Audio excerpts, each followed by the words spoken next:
not want to die. Let me explain. I was born in between two dead babies. The baby before me died, the baby after me died. I was raised by a dying father. And I do not want to live my life and die. And at the last moment of my life, ask this question, wonder what would have happened if I'd have pushed a little harder. I don't want to get down to the end of the road and wonder what would have happened if I'd have pushed a little harder. I don't want to wonder that. I want to get down to the end of the road like Paul and say, I fought a good fight. I kept the faith. I finished my course. And now laid up for me is a crown of righteousness in the heaven. I don't want to get down to my last breath and wonder what would have happened if I went back to school, if I took a course, if I worked a little harder, if I changed the way I dress, if I changed the way I talk to people, if I forgave somebody, if I released somebody. I don't want to wonder about nothing. Because that is excellence. Excellence is to come out with the conclusion, I have no regret. You think things are gonna just go your way? Well, they're not gonna just go your way. You gotta make them go your way. You think things are gonna just happen for you? Well, they're not just gonna happen for you. You gotta make them happen. You will become whatever you cultivate. Whatever you feed, that's what's going to grow in your life. I'm saved, but I got to change my diet. I'm saved, but I got to change who influences me, who speaks into my life, who feeds my mind, who determines what looks good on me, who determines what I can do and who I am. What's wrong with you is all those people who knew you win, because if they knew you win, they'll hold you to back then. I got to go.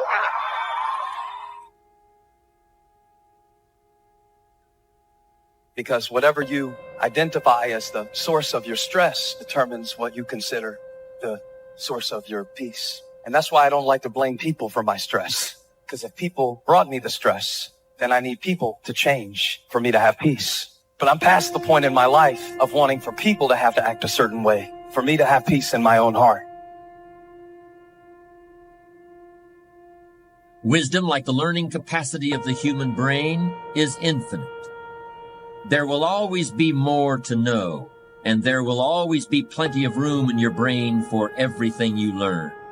Life is a paradise, really, if you're a person who genuinely wants wisdom. We all want to be successful, and I'm certainly in favor of that, but I've known some people who literally wanted all the money they could get. Not what the money could buy, but the money itself. Wanting all the money in the world is like wanting to know all there is to know in the world. Except the man who wants all the money is miserable. He'll never get it all, and he'll never think he has enough. Even if he had rooms filled with $1,000 bills, he'd still want the next man's nickel. And he'd be in pain about that, filled with envy about it. The man who wants wisdom also wants to look back over his shoulder at the other guy, but he just wants to see what the other guy is reading. And if the other guy is reading a book he hasn't read yet, he's actually happy about it. He looks forward to reading it himself. You don't have to give up something in order for me to have it. You can give me your wisdom and now I'll have it, but you still have it too. When one person shares wisdom with another, neither person is diminished. In fact, both are made wiser. Giving and taking is such a basic experience for most of us, but the whole concept of giving and taking doesn't really apply to wisdom. There's no giving and taking, there's only sharing. Unlike the other things people hunger for, wisdom is very hard to visualize.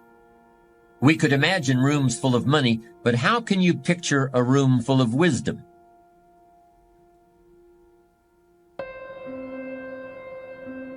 So easy. So easy to put things off. So easy to say, you're going to do it tomorrow. Well, I want you to reprogram your brain and tell yourself that tomorrow is not a viable option.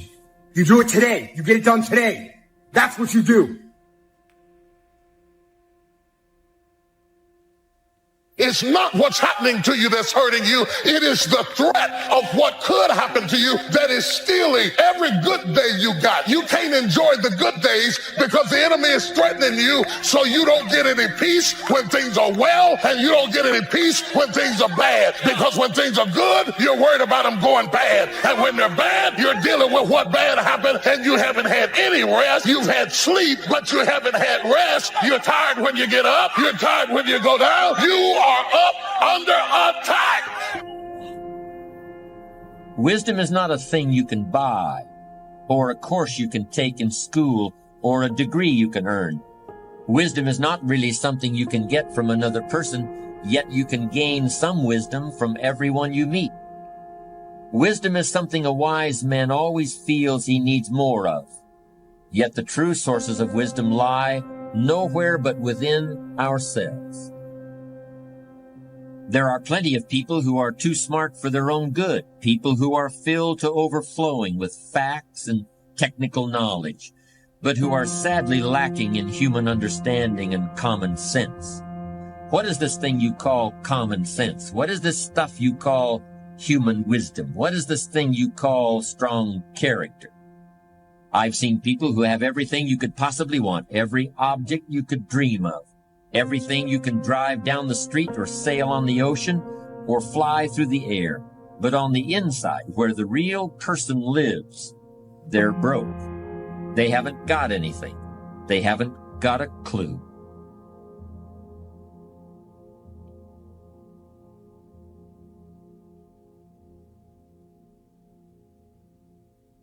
If you quit, whatever you were trying to accomplish can never happen. If you quit, there is no chance of it popping back up again, coming back later. Quitting is guaranteed failure. When you're trying, you're going to fail. You have to make sure that your dreams and goals are so big that not accomplishing them is not an option.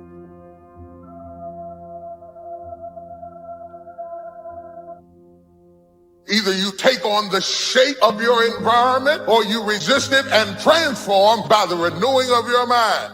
Everything you've ever changed about your life started in your head. It started in your head. It started in your mind. It started with a decision. It all starts in your mind. Now, in trying to achieve your life's goals, would you prefer to fight against this great force? Would you want to struggle against this mighty power? Or would you rather enlist this great power in your cause and make the inevitable work for you instead of against you? Time is that great power I'm talking about. Time is the mightiest force in the world, or even in the universe. Why would you ever choose to fight time when you could have time on your side? Who wouldn't want to harness the great river of time that flows through all of life? Why wouldn't you want to use the power of time to generate power in every area of your existence, to charge your every aspiration with lightning bolts of electricity, to turn the turbines of your hopes and dreams? Well, there is only one way to make time work for you, not against you, and that's with patience. So I want to challenge you to wait no more effort wrestling with other people. Your destiny, your future is not predicated on the decision of someone else. You wasted too much of your life trying to change other people's mind about you. It doesn't matter what they think about you. God is not going to bless you by their opinion. God is going to bless you by how you see yourself.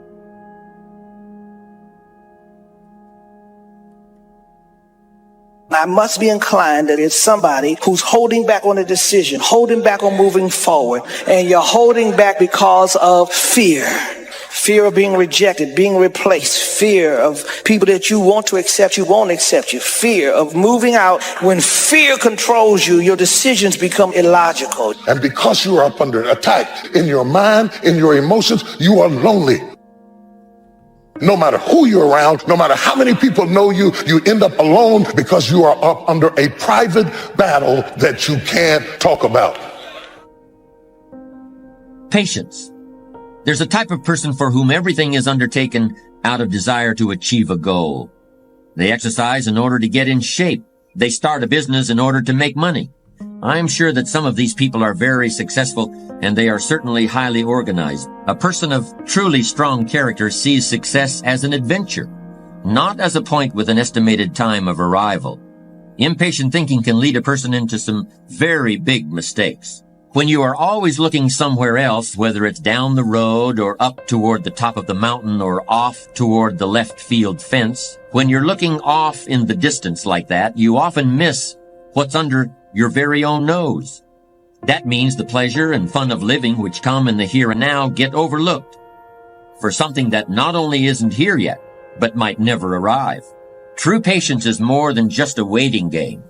Patience doesn't mean you sit around hoping for something to happen. Patience is not a passive quality. Sometimes patience can mean doing something else entirely, thinking about another venture, taking off in a different direction while you give events a chance to run their course. You got to come up with some times in your life that you unplug from this crazy world. Turn your phone off. We live in a world today that's got us so focused on everybody else that we're comparing our life to everybody else's life. And anxiety and fear come whenever you start dwelling on the past and whenever you're afraid of the future. The struggle is in your mind.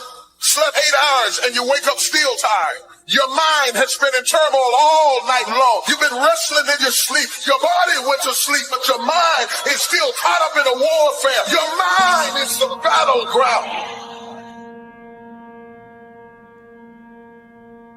It's strange, but young people have a much more difficult time with patience than people who have more experience in the world. It seems like the older people get, the more able they are to wait, despite the fact that sometimes they have considerably less time to wait in. You could argue that older people ought to learn how to act quickly and decisively, while younger people need to learn how to wait. When you're young, you really have just about all the time in the world, and you just can't wait to use it. For a young person to have patience is a rare and powerful thing. How can we explain that impatience of the young? Maybe it's because when you're a teenager or in your early 20s, 1 year seems like a very long time. But more mature individuals can actually look back 10 or 20 or even 30 years, and they can use the knowledge they've gained to create patience and a sense of perspective. I still believe that things can turn around for me. I still believe that this is not my final position. I still believe that my family can get better. I still believe that if I lose this job, there is another job for me. Still believe that my marriage is not over. Turn to your neighbor and say, you got to keep your hope. Clap somebody and say, I believe. Is there anything you believe in that you'll sweat for, that you'll work for, that you'll labor for, that you'll commit yourself to? Is there anything that you love other than yourself?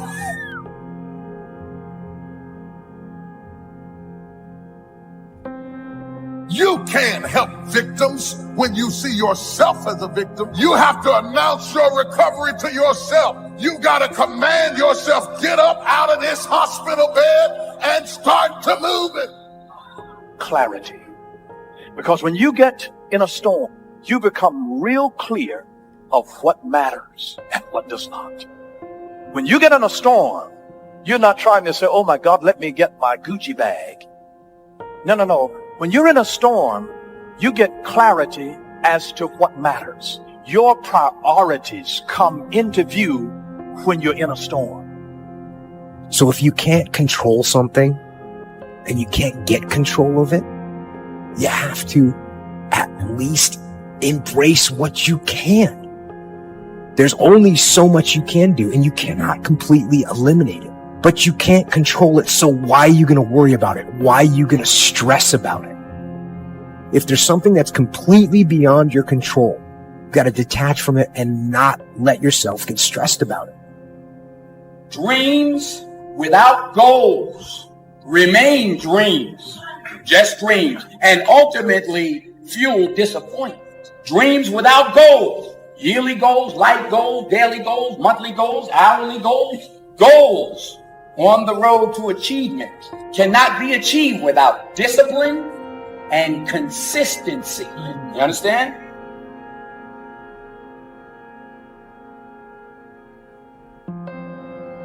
Someone's gonna get the candy in life. There's always candy in life.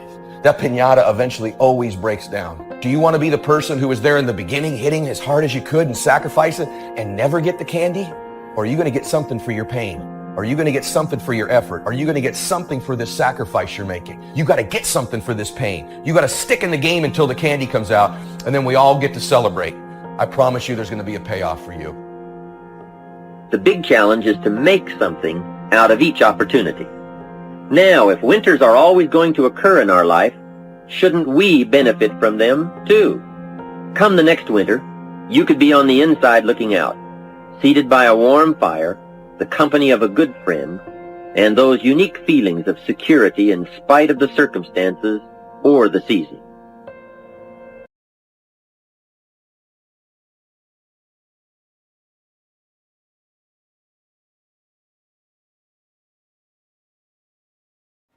Hello everyone. Today we're gonna talk about shift your mind. Welcome to our channel where we explain to the power of thought and the journey through positive change. Hello beautiful souls. Today we are embark on the journey together on the dates delivering into the deep ends of your minds. Explore the incredible points for transformation that you when each other. For us, we all facing the challenge in our life. Most probably it feels like the weight of the world is processing down off your shoulders, but within this challenge lays on opportunities to shift our perspective, to refuse our thought and imagine strong and more resilient than ever before. Increasing the concept of shifting minds that through transformation from negative to positive. The mind of a powerful tool capable to shaping our reality in ways we may not even realize. By consciously choosing a thought and belief, we can chart a course through a bearing meal. It starts with the answers. Pay attention in your throat and the stories you will yourself. They empowering you or are they holding you? Practice gently daily, even in a darkness to times. There is always something to be grateful for you. Shifting your focus to the positive can work or forwardness. You can mentally willing. Embrace feeling as a stepping stone to success. Every step is an opportunity to learn and grow. Be climbing future as a feedback you can turn, observe into stone your journey, strong your success. Remember, dear friends, is the power of transformation. Your life lays with you. By shifting your mind, you can unlock unlimited potentials and create yourself